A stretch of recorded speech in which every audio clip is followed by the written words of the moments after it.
We're at 16226. What is that? Wodingham? At the front part of the home, light rehab.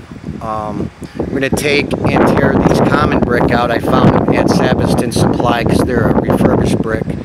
We're going to bring it down to the third course of the bottom step on the left side. Pull it all off, remove the windows and the sills, and then rebuild these brick plumb. Put a brand new brick molding around the door. You can see that header, how off it is. It's been rebuilt a few times, so I think whoever stopped this job has figured out that they didn't put the fascia board on the front of the where they finished the roof is because it doesn't meet with the brick, so they got scared. And what I'll do is I'll fix that. On the inside we'll show you what needs to be done as well, but we'll get this door painted up, scraped and painted, and then as well we'll put a shot of gutters through the front and a downspout on the left side. We'll come over to the right. Again, all this brick has to come off and be rebuilt and get plumb, and we'll match it to the fascia that's up there now, and we'll replace those two pieces of fascia board that's on the end here that's rotted, and we'll put some new stuff in here and put a shot of gutters through here. Downspout here. There's a crock on the ground here that will bust out.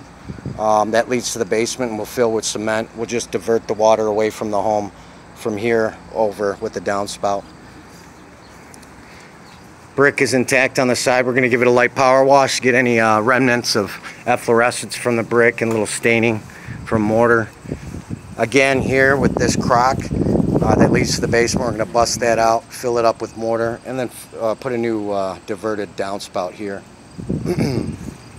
Again, power wash the back of the home. We'll paint that gutter so it's nice and clean. Up on the roof, let me get a better shot. You see the fireplace chimney has dilapidated a hole. You can see right through it to the flue, so we'll take that apart and get some common brick for that and redo that as well. And then through the backyard here, wood fence is good and intact here. Back through the back alley, we're going to close this off with the chain link fence. Put 5 poles at a 40-foot shot, 5 foot high, and strap that so that there's no access to the alley. That alley's right there. Is not accessible in the first place. Nobody uses it. And we'll move inside and see what we have to get done.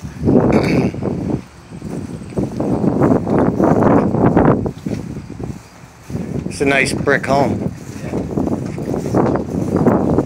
And you can see on the bottom here where the brick has been reworked a million times trying to salvage it. And you can see on the inside here, we'll replace all this brick molding. You see here, it's all dry rotted. Same here. Yeah. Over here, there's a hole in the wall.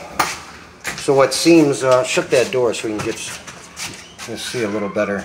You can see in here that the brick is exposed, meaning that there's no sheeting when they redid this again. So this is all dry rotted.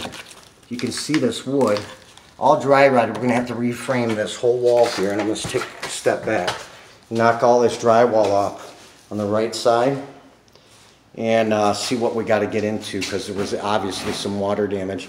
Reframe it out, remud these walls, put a base, recase that window in, probably redo the ceiling as well, and then this side we'll double check and make an opening on this access panel or closet and double check, make sure. But once we get the brick off on that side, we'll see if it's sheeted. Through the front living room, we'll scrub this floor down. It's brand new, but it's going to need to be coated with some wax just so that it protects it. Our last contractor's just been walking in and out. Thing is, you're supposed to leave a 1/4 inch on this laminate, just so that when it breathes and moisture gets in and shrinks, that it doesn't pop. So what we're going to do with these gaps, we're going to fill in some shoe molding that's painted white to match. Then towards the fireplace here, we're going to put a reduction strip or a transition strip of oak or whatnot and stain it to match the wood. And so a whole perimeter here that'll get shoe molding to clean it up. The ceiling has quite a bit of roughness. We'll get some mud on there, flatten it out, And then we'll do a nice machine gunned Adobe style texture, and then flat paint that, give it a nice look so it doesn't have any evidence of water decay and whatnot. It looks like someone did their best shot, but it's a little messy, so we'll take care of that. Again, shoe molding throughout here. We've got some mud damage on the top. We'll repaint the ceiling, as you can see there. Shoe molding here. Again, where the carpet in transition meets the laminate hardwood, we're going to need to put a transition strip here. It's a little trip hazard. Same here, and then the same one here. In the bathroom, we're in good shape. Just got to clean it up. Epoxy this sink, and then to pay attention to a little bit to this tub surround.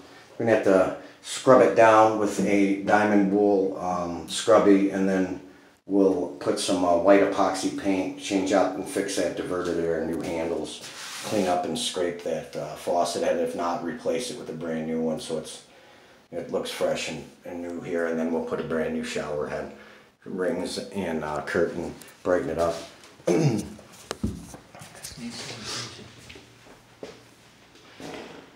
Again, shoe molding. Some leftover material. We'll see if that matches for the ceiling. We'll take care of it.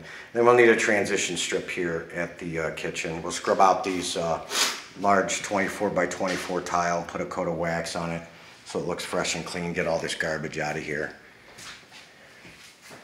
And then down the steps, same thing. Handrail's good. Same thing, get this all cleaned up and waxed and sealed and whatnot. Moving towards the basement, the water coming in from where the meter is, it's leaking from where it comes in at the street. And the coupling that they put in there is an old world coupling, if you can see that here.